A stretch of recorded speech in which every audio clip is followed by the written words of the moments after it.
2025 is the year that you level up so hard, you scare yourself, your friends, your family, randoms on IG, and literally everyone in your life. And today I'm going to tell you the exact steps coming from someone who has glowed up many different times throughout the years, because it's really a never-ending process. Welcome back to the Stella podcast, y'all, the weekly podcast available on all platforms where we discuss self-improvement, how to be our best selves, dating, lifestyle, current trends, and really just enjoy being baddies. So definitely make sure you follow and subscribe today. And happy 2025 and welcome to the first episode of the year. I'm so excited for everything I have planned. Okay, y'all, so I really think the most important thing it comes down to when planning a glow up, a level up, and following through with it is, of course, having a plan. So I like to start with a journal. You can use, your notes app, you can use a Google Doc, you can use your iPad. And I like to organize everything into 4 different categories. I'm going to give you the 4 that I typically like to start with. You can add to this, you can switch them out, you can do whatever you need to do for your personal journey. But the 4 categories are going to be mental, spiritual, financial / kind of your career, and physical. To me, these are the main things I'm typically working on in terms of changing or just spending time on and wanting to improve at or just include more of in my life. So this works well for me. But again, adjust it as you see fit. And then within each of these 4 main categories, there are different subcategories within. And this is going to be very personal to you. Not even necessarily, yes, what your goals are, but even before that, before setting the specific goals, it's kind of just like you start with a feeling, right? This is kind of backtracking a little, but I think a lot of times, change, it's kind of marketed to us as this fun, exciting thing, and like New Year's resolutions, be your best self, exciting. But I think in actual real life, a lot of times change is very uncomfortable and scary. And we often kind of look at change or think of change in a way that's like external. Like you have to move to a new city. Maybe growing up, like you have to go to a new school. God forbid, like someone passes away. It's like big life-changing events. But I feel like also there's this quieter version of change that starts from within. And it's like you just kind of are beginning to outgrow your current life and how it's been going, whether that's like friendships, your career. You're just kind of sick of like, maybe you really want to start working out and you just start getting really fed up with your current body and like your fitness levels. It's not loud and big and in your face, it's kind of just lightly uncomfortable. And this can go on for many years for some people, because I think a lot of people are so scared of being the one to initiate a big change or, start that, because the unknown for most people is going to feel a lot scarier than just sticking to what you already know. Because at least it's predictable, at least it's safe, even if it's like you're starting to dread it or you can do better, you deserve better. There's always the self-doubt that creeps in when we are feeling like we need to make a change. Like a lifestyle change is coming up. What if I fail? What if I don't actually deserve this? What if I regret doing it? If there's one thing I've learned throughout life, the universe or God or whatever you want to call it, even just like yourself, your intuition, has your back. People always say no regrets, but I feel like anytime I've looked back on a situation like SMH, it's usually been because I didn't do something. Like I should have left sooner. I should have like started doing that earlier, rather than like a bad thing that happened and it's like regretting the bad thing. When you go through something or like make a wrong decision or you mess up or like something goes wrong, as time goes on and you become better from that, you kind of look back on it like I had to go through that to get to where I am now, versus like I regret that so much. Maybe if you like do something really horrible. For the most part, for the everyday person, it's more so like, yeah, that was part of the learning process, or like you want to put yourself out there. It might be embarrassing, but future you is going to look back and be like, that was necessary to get to where I have to be, to get to where I'm at now. It's always what you didn't do when you didn't try it and when you put fear and just your comfort zone before trusting in your potential. That's like where regret is, I feel, because like you don't want to be old and just like, oh, I don't have any cool story times for like my grandkids or like my memoir, like even just my own memories. I just like played it safe all the time. Like SMH, is that like how you want to live? No. And then also with that, I think that doesn't have to mean you're this super adventurous person. I don't want to like skydive. But there's just so many things that aren't like skydiving or like, oh, I want to like travel for a year. Like, not everyone wants to do that, you know, and you don't have to do that in order to get out of your comfort zone. Like, there's so many things that are just small in your everyday life, or like little habits that add up over time that can create a whole new life for yourself, you know? And again, like in movies and just when you hear about other people's stories or like their make or break moment or whatever, a lot of the times, because like, again, you're watching a movie, you're reading a book, like you're reading a thread, a lot of times it's like, oh, there was this big moment, or like, again, like I had to quit my job that day. And sometimes that may be the case.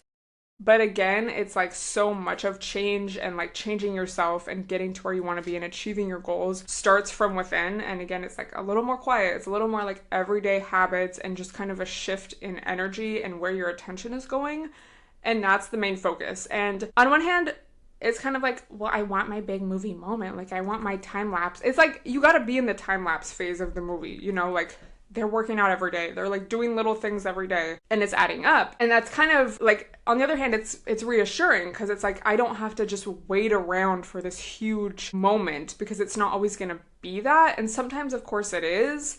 Like, you get a raise, you get an opportunity you really want, you get verified on IG, even though you can like buy it these days, you know? But so often it's like the process.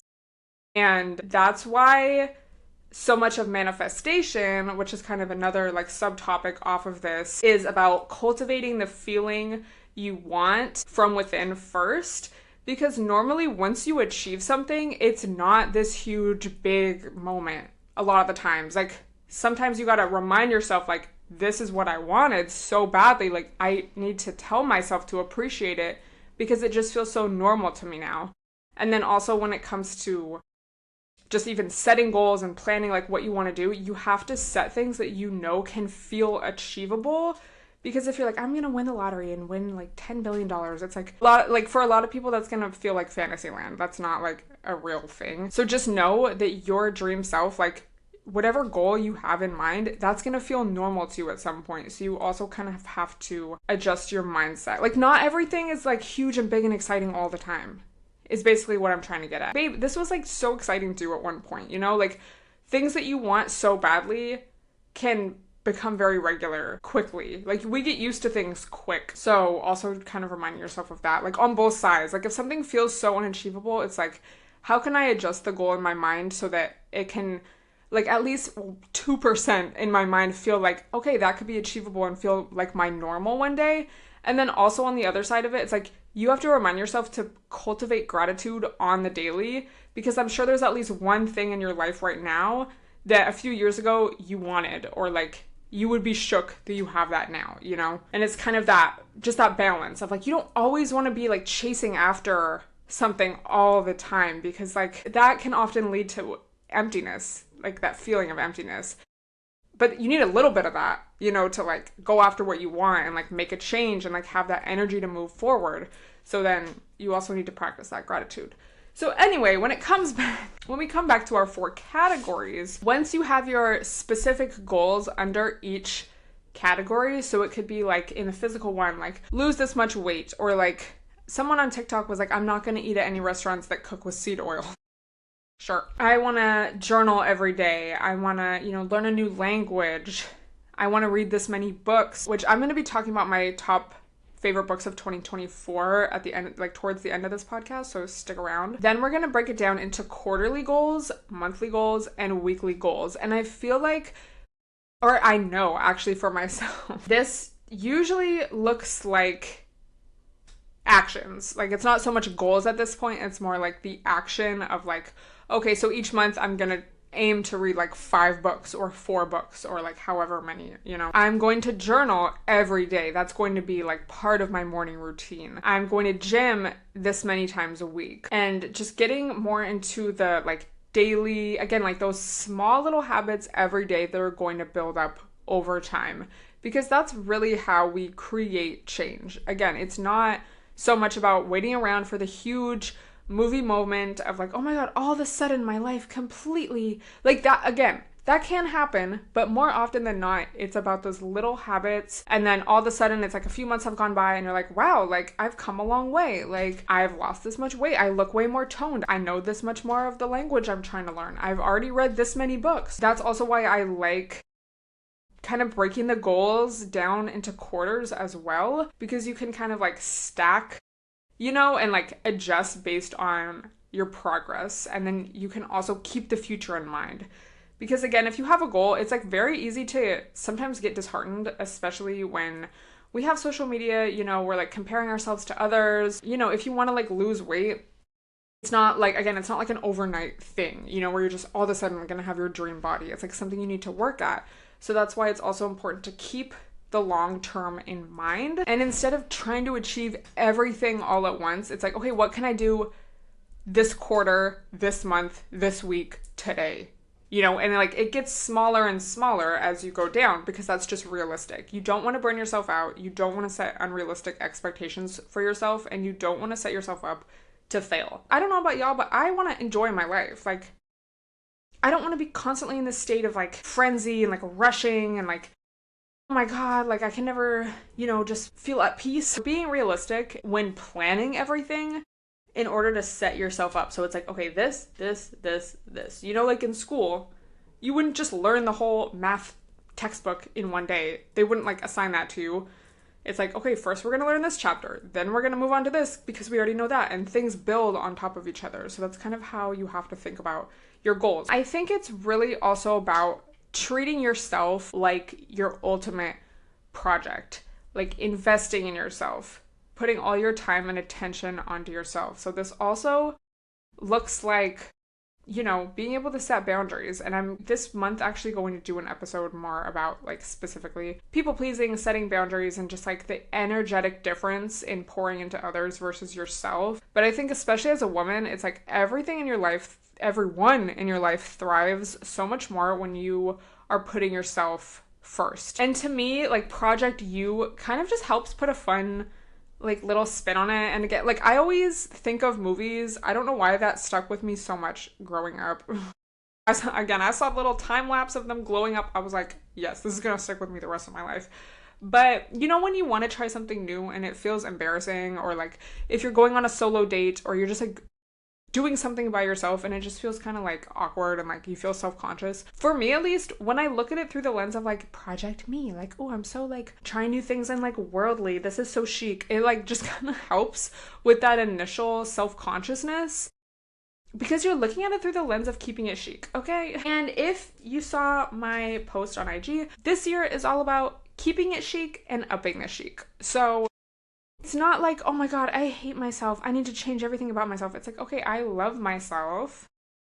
What current habits are like holding me back? How can I like change things and make my daily routine in life more constructive and productive so I can get to where I want to be and achieve what I want to achieve? With that being said, reflecting on the past year, which we already did a couple episodes ago, we reflected on the podcast, but I'm sure at this point you've done your 2024 reflection, even if it's just like looking at your snap memories, but also using that to help inspire, motivate, and maybe even disgust you. Because you have to look at what results certain actions brought you in order to learn from them. Like looking at why you did certain things and like kind of just literally looking at it from a scientific kind of angle of like, okay, I felt like this, so therefore I did this, and then this was the results, and now here I am like in the next year and I'm like, ew, what was that? So I'm not gonna do that again next time. If you got in a horrible situationship in 2024, it's like,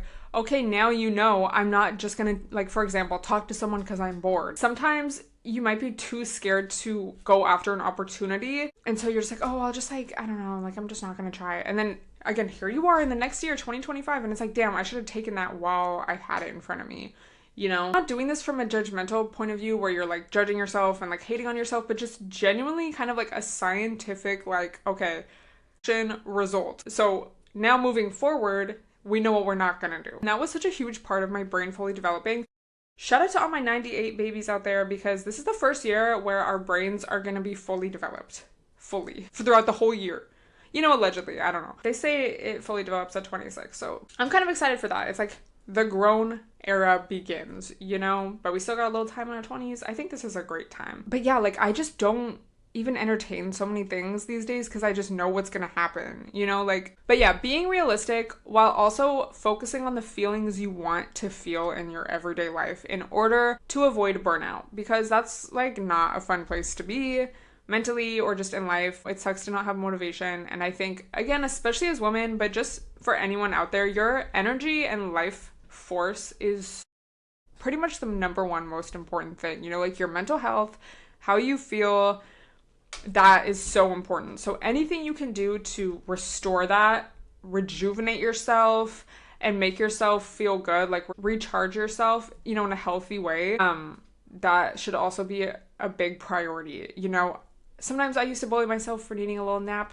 midday. Babe, if that's gonna make me 10 times more productive and feel better and just have a better sense of energy and a more positive outlook on the world afterwards, I'm gonna do it. So that's kind of this structure. Like if you want to sit down, get your beverage, your coffee, your matcha, your green tea, I actually have a peppermint tea today, and you want to write out, like sometimes you just need a big piece of paper and a marker.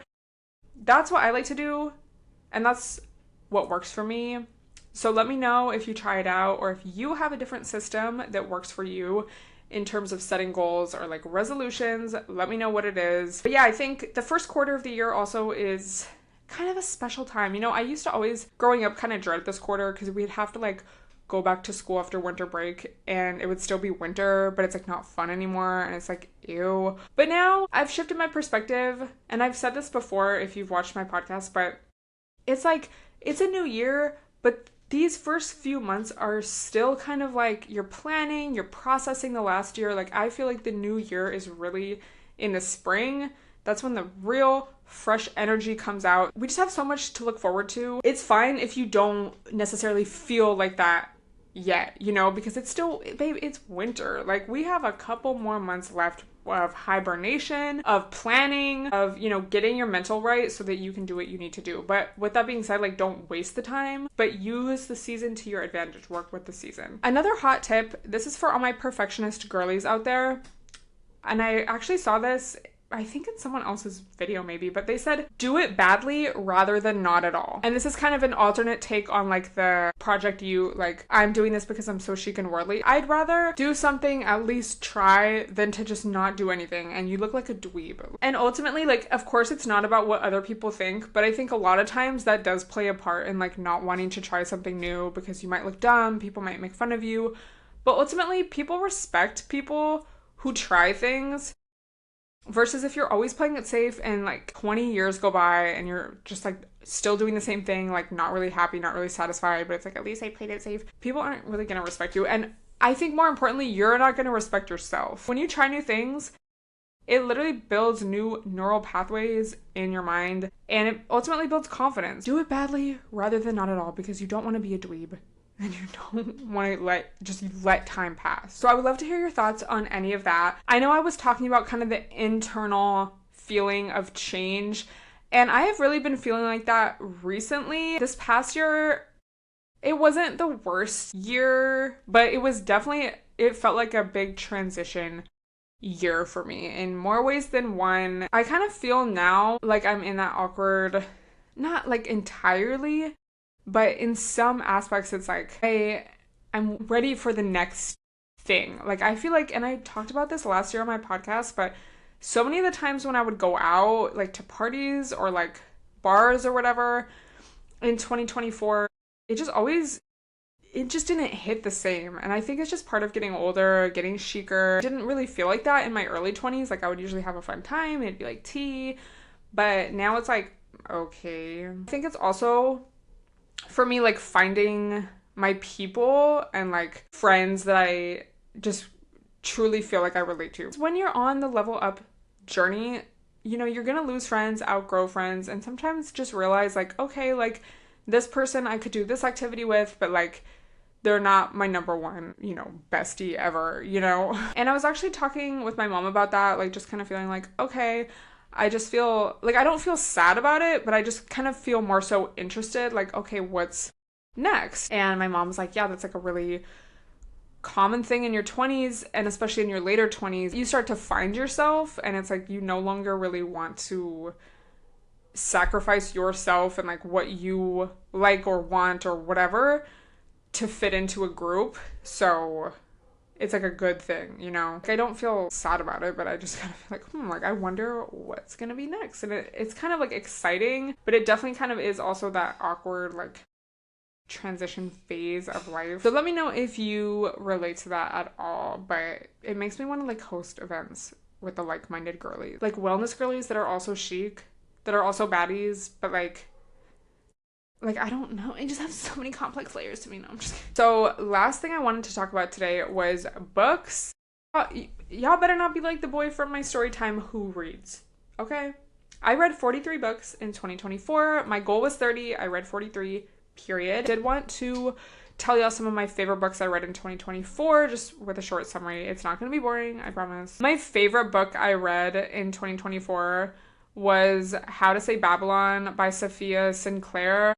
I talked about this book a lot when I read it, and it was amazing timing, but she had started her book tour when, like, almost as soon as I finished the book, and she was coming to New York, and so I was able to go, and it was so amazing to, like, hear her speak and read from the book. It was just such an amazing book. It's a memoir of this girl, Sophia, who grew up in Jamaica with a Rastafarian father, and he was just really, you know, oppressive to his family, and it's just kind of about, like, her life and growing up and like breaking free from that. And it was just so good, so beautiful. She's such an amazing, vivid writer. You know, like as soon as I started the book, I was just drawn in because it was just so vivid. And she actually started out as a poet, which I read one of her poetry books as well. But I think that really helps, you know, contribute to just her style of writing. I cried so much reading this book. I would definitely recommend it. And also just, you know, super interesting because you never really hear about the women and children of Rastafari. It's always just like